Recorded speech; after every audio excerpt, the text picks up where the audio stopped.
Muy buenas tardes, Eunice. Dime una cosa, ¿esto es consecuencia desde tu perspectiva del hartazgo que tenemos como mexicanos, el hartazgo con los temas de inseguridad, o cuál sería tu análisis al respecto? Mira, creo que esta situación pone de manifiesto muchas desgracias, ¿no? Y es una situación triste en general. Por un lado, como tú bien dices, el hartazgo de la gente, el cansancio ante una falta de Estado de Derecho y ante una falta también, digamos, de cumplimiento de la propia autoridad, en donde ha fallado a muchos de estos ciudadanos, especialmente en el transporte público, que además, pues estos delitos de robo en el transporte público duelen porque son muy cercanos, es un transporte o un medio que mucha de la gente la tenemos que utilizar para ir a trabajar, para hacer nuestra vida cotidiana. Entonces es algo que no es nuevo, es decir, si vemos las cifras delictivas, tan solo en la región centro, como Estado de México, Texcoco y los lugares aledaños, ha habido un crecimiento del 700% en los robos de transporte público. Entonces es un delito cotidiano y eso duele. Entonces creo que al haberse combinado esta parte de falta de Estado de Derecho y falta de atención por parte de la autoridad, tanto en prevención como en reacción hacia este tipo de delitos, a la hora que agarran a este delincuente, bueno, pues ahí se ve el coraje, la furia, como que se las paga por todos, ¿no? Lo que le han hecho a la gente. Mucha gente ya que sabe que va a subirse a estas rutas, incluso trae dos monederos, ¿no? Uno para el que le van a robar y otro que es el verdadero. En fin, todo esto ha ocasionado un enojo colectivo y bueno, se ve en la manera como golpean a esta persona, al ladrón, y como termina finalmente sin ropa, golpeado, no sé, yo creo que está grave en el hospital, como vimos las imágenes, y creo que entonces por un lado vemos la falta de Estado de Derecho y la falta de la atención de la autoridad a este delito que va incrementándose año con año, y especialmente en algunos lugares como esta zona centro. Por el otro lado vemos la furia, la violencia que la gente también ejerce, y como veíamos en las imágenes, no solamente es por el tema del robo, ya de ahí le echaron todo lo que traían, seguramente también hay mucha tensión por la crisis económica que la pandemia ha dejado, por la situación difícil, por el propio encierro que tuvimos, en fin, por muchas situaciones de la dinámica social, digamos, cotidiana, también se da esta violencia y pegarle hasta el cansancio, ¿no?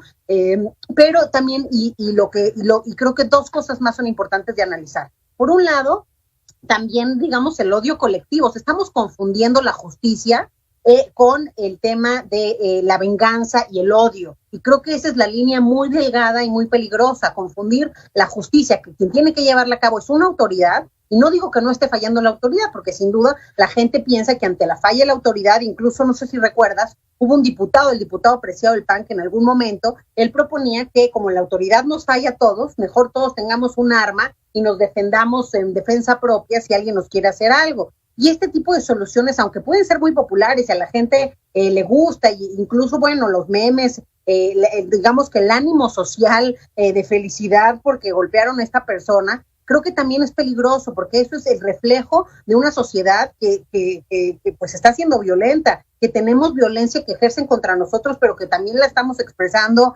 vocalmente, a través de las redes y en este caso físicamente contra alguien, que no quiero justificar, efectivamente era un delincuente, pero no es a los ciudadanos a los que nos toca de mano propia hacer justicia, es a la autoridad. Tenemos que ver cómo impulsar que la autoridad verdaderamente cumpla con su tarea, porque finalmente, y hemos visto, y otro dato importante que vemos con la CNDH y con una encuesta que hace Cívica justo para el tema de linchamientos, el 77% de la población está de acuerdo con que golpeen y maltraten a alguien que ha cometido un delito desde la mano propia, la justicia, digamos, a mano propia.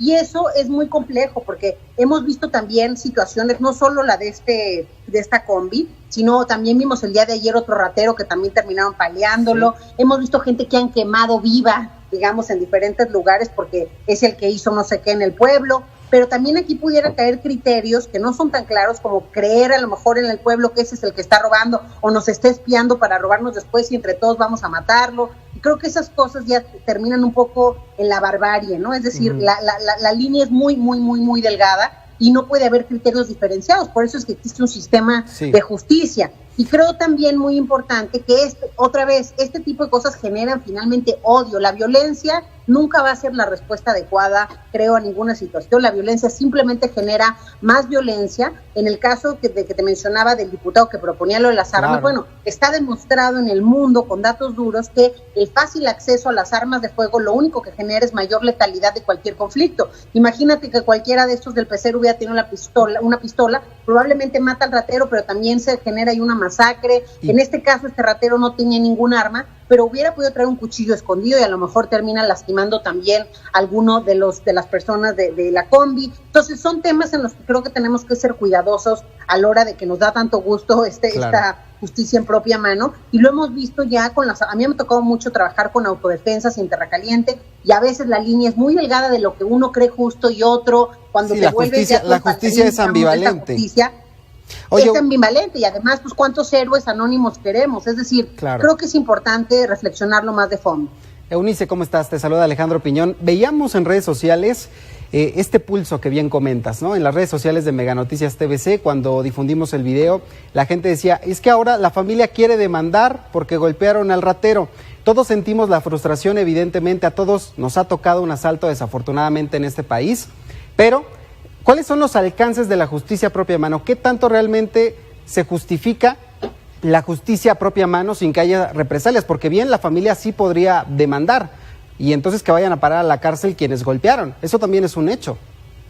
Pues sí podría hacerlo, porque justamente nuestra Constitución no prevé, digamos, al contrario, no puede haber justicia por la propia mano. Imagínate, o sea, en este caso, pues era claro un ratero que entró, etcétera, pero podría utilizarse en muchos otros escenarios. Yo puedo decir que mi vecino me robó mi coche, ¿no? Sin probar nada, y voy a hacer justicia por la propia mano. Puedo decir que alguien quiere, aunque sí lo haga la persona, no vino y me hizo tal cosa, pero yo entonces... y así se dan las peores desgracias, ¿no? Digo, yo trabajo mucho en las prisiones, como sabes, conozco un caso, por ejemplo, de un joven que está ahí porque el vecino siempre se estaba peleando con los vecinos. Un día salió el vecino borracho, con el coche atropella al hermano y él se le va a golpes y lo mata a golpes, 2 muertos en un incidente. Entonces, repito, la violencia nunca va a ser la solución y la ley tampoco prevé eso. Entonces, efectivamente, pudiera haber incluso algún proceso, digamos, de justicia en este sentido, porque el artículo 17 justamente prevé que no puede haber justicia por la propia mano. Yo sé que a todos nos frustra. Ha habido mucha polémica en redes que si se defiende al ratero, no es una cosa defender al ratero, es defender, digamos, la paz de nuestro país, y es entender que eso no nos va a llevar a ninguna solución de más largo alcance. Entonces, y que puede ser muy, como tú decías, el rasero puede ser muy peligroso, ¿no? Y la línea no es muy clara. Entonces, creo que tenemos que tener cuidado con este antojo de venganza, y repito, no hay que confundir la justicia con la venganza y con el odio, porque son cosas distintas, además de entender que, bueno, vamos a ver muchos de estos robos cada vez más en esta crisis económica que estamos viviendo. Sí hay una falta de acceso a oportunidades, sí hay una desesperación de mucha gente que ha perdido, digamos, económicamente muchas cosas en estos meses, pero además en el tema, como te decía, el transporte público, hay un incremento de este delito en los últimos 3 años de forma muy importante en el centro del país. Y creo que es importante que las autoridades hagan algo al respecto y que no dejemos esto, por supuesto, en la mano de la gente ni de los usuarios, en este caso el transporte público. Ana, Eunice, este análisis pues es muy interesante, porque tú dices, por lo menos en los últimos años, en los últimos tiempos, el incremento en el robo del transporte público ha sido del 700%, pero esto también va casi de la mano al incremento que ha habido en el número de linchamientos por este mismo hartazgo del cual tú mencionabas, pero es mucho más profundo. Sí, hay un hartazgo, pero decías, hay tensión, hay estrés por parte de la gente, y esto se refleja en mayor agresión, y esto también lo hemos visto al interior de las viviendas, al interior de las familias, con el incremento en la violencia intrafamiliar. Es decir, es un conjunto de todo. ¿Qué hacer para que disminuya? ¿Qué hacer para que podamos tener todas estas garantías? ¿Qué puede hacer el gobierno y qué podemos hacer nosotros para este tipo de situaciones? Mira, como bien dices, es una desgracia por donde le veas, ¿no? Por la falta de atención de la autoridad, y ahí creo que le corresponde a la autoridad, específicamente de esta zona donde se ha incrementado este delito, pues ya poner operativos, hacer una revisión. Hay todas estas cámaras, siempre vemos en las redes estas cámaras que graban los robos y no pasa nada. Entonces, ¿para qué tenemos cámaras y no está eso siendo atendido por la autoridad. Creo que tienen que empezar a hacer otro tipo de operativos para cuidar el transporte público y que no haya este tipo de delitos en el mismo, por un lado, eso le toca a la autoridad. Por otro lado, creo que a la gente nos toca también calmarnos un poco y pensar de una forma más pacífica. La violencia nunca va a ser la solución ni la respuesta para resolver ningún conflicto, mucho menos la propia violencia. Entonces, no es al ciudadano, y eso creo que tiene que quedar muy claro, al que le toca hacer justicia por mano propia. No es a nosotros porque nos arriesgamos, porque además, te decíamos, la línea es muy delgada, entonces creo que eso toca también al público. Y por el otro lado también creo reflexionar acerca de lo que vemos en las redes todos los días. Mucha gente decía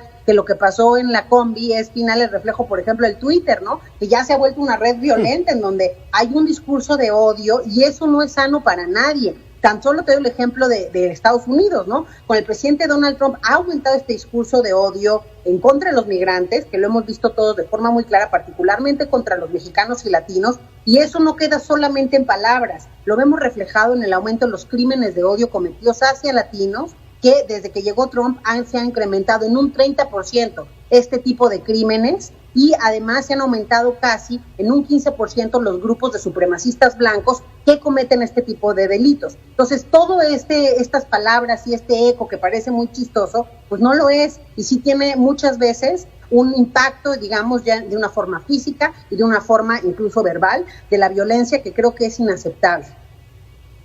Oye, Eunice, sí, completamente inaceptable. Veíamos ahí en redes sociales, por ejemplo, todavía tiene el cinismo de querer demandar, vergüenza debería de darles, dice Marta Leticia Muñoz. Julio Jaques, el héroe número 1 es el chofer de la combi, el 2 el pasajero de la entrada y los demás, felicidades. O sea, es una ola de felicitaciones a los pasajeros que golpearon. Yo te preguntaría, ¿qué se tendría que modificar en las leyes para que cuando, pues sí, a lo mejor lo agarren la gente, los usuarios del transporte público, lo llevan con el policía y el policía lo que hace es que lo deja libre en 2 patadas una vez que se van quienes se lo llevaron y lo dejan libre? ¿Qué se tendría que modificar en la ley para que de alguna forma pues esto pueda solucionarse de una forma más directa y de esta manera evitar estos conatos de violencia? Bueno, creo que mencionas algo muy importante. Por un lado, como yo ya explicaba, la falta de atención a estos delitos por parte de la autoridad es un problema, pero también la impunidad. Recordemos que en nuestro país hay una impunidad terrible. El 99% de los delitos quedan impunes. Entonces, es decir, lo que tú dices, cuando hay un robo a casa habitación, cuando hay un robo en el transporte, no vemos carpetas de investigación que terminen finalmente con una persona vinculada a proceso a partir de este tipo de delitos, y eso también es parte de este atasgo y de esta impotencia que se ve reflejada en estos usuarios del transporte. Nos toca reflexionar mucho acerca de la impunidad en este tipo de delitos, de la atención y la prevención que la autoridad lleva a cabo, pero como bien decías, al final somos una sociedad, y eso creo que es muy peligroso, que estamos concentrándonos en el castigo. El castigo no ayuda a nadie ni en las cárceles, te lo digo. Creo que parte de la falla del sistema penitenciario mexicano es que nos hemos concentrado en el castigo y no en la reinserción y en la reintegración personal y digamos integral de la persona. Sí. Entonces, lo que estamos haciendo en las cárceles es que haya delincuentes peores, que salgan peor de como entraron, y no que salgan mejores personas de las que entraron, como es otro sistema. Los sistemas más exitosos de reinserción en el mundo están en los países nórdicos, pero todo el sistema está concentrado. ¿Cómo hago para que que entró cometiendo un delito salga siendo una persona con habilidades para la vida de convivencia, con que pueda realmente convivir y además no cometer delitos, porque son muchos los factores de riesgo que a veces llevan a la gente a delinquir? Mucha gente viene además de contextos muy complicados, son factores y causas lo que generan estos fenómenos de violencia muchas veces, y de involucramiento cada vez de niños y jóvenes más pequeños al fenómeno. Entonces creo que es muy importante también entender que se requieren estrategias integrales de prevención, de atención, de reacción, de control, y todo esto sí le toca a la autoridad, pero jamás, y eso es para la parte social, jamás la violencia va a ser una respuesta, digamos, viable ni positiva, ni mucho menos funcional, menos en un país como México, que hoy hay tantos crisoles, digamos, en creencias y en lo que la gente opina. Entonces creo que es muy importante hacer esas dos menciones. Uno, ¿cómo hacemos para que la impunidad cada vez se reduzca más? Y ahí sí tiene que haber algo, que no quitemos el dedo del renglón, pero por el otro lado no podemos creer que el castigo se vale, ¿no? Entonces, por ejemplo, alguien comete un delito, lo meten a la cárcel, sí, que lo traten como basura, que le den de comer nada porque él cometió un delito, y no, el castigo está previsto en la ley y es la pérdida de la libertad. no así la pérdida del resto de sus derechos humanos.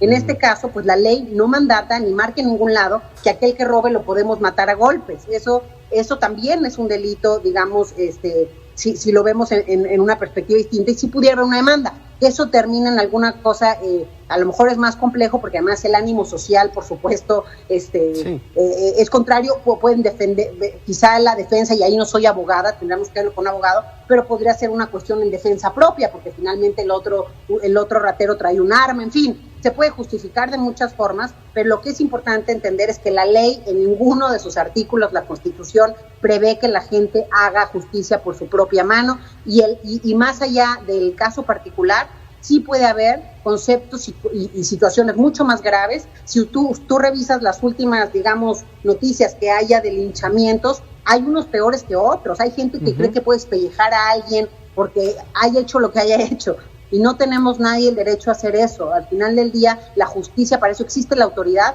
para que no sea un rasero distinto, sino parte del criterio teórico de la justicia que la lleve a cabo la autoridad es que haya un rasero común para todos, que haya un piso mínimo común y que no dependa de criterios de cada uno de nosotros. Entonces creo que esa es la reflexión al final de este tema. Bien, Eunice, pues te agradecemos tus comentarios y sobre todo este análisis que nos da otra perspectiva de manera diferente, porque como decía Alex, pues en los comentarios en la gente, y que tú mismo lo has estudiado, 75% de la población, por lo menos o en un promedio, está de acuerdo con esta situación. Sin embargo, no es viable, no es sano tampoco, y está fuera completamente de la ley. Hay que hacer mucha chamba todavía. Eunice Rendón, muchísimas gracias por tu comentario a través de este espacio, que no sea la última vez. Buenas tardes. Hasta luego, buenas tardes.